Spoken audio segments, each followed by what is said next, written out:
Hey, don't scroll.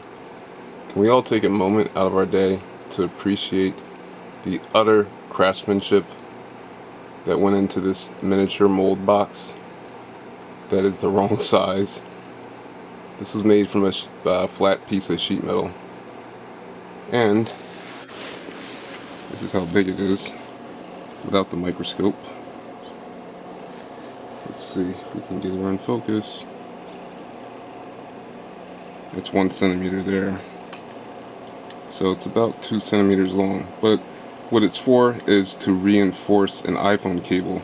So the cable, the damaged portion of it, would lay inside the mold box, and then I would pour UV resin in there, put a black light on it to cure it, and it has a reinforced, clear encasement of UV resin.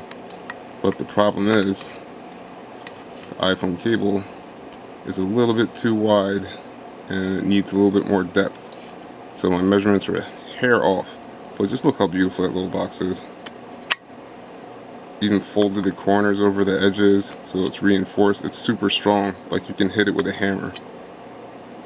And it's all made from a piece of raw, it's actually, I guess they would call it tin. It's like I have this material that they use on roofs when they're replacing a roof on a house. It's like this little L-shaped piece of material. If you know what it is, let me know. I'll probably just add some pictures in there so you can actually see what's going on here, because this is really tiny and I'm using a macro lens right now. But yeah, it's all made by hand.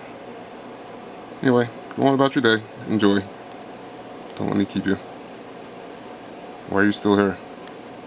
Oh, I know why you're still here. Because you're looking at this dope little box that I just made with my hands. My bare hands and a couple tools.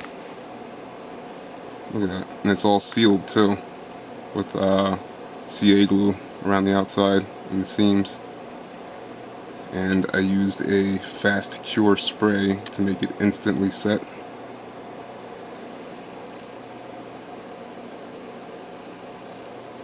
But yeah. Thanks for watching. Follow me if you like cool stuff.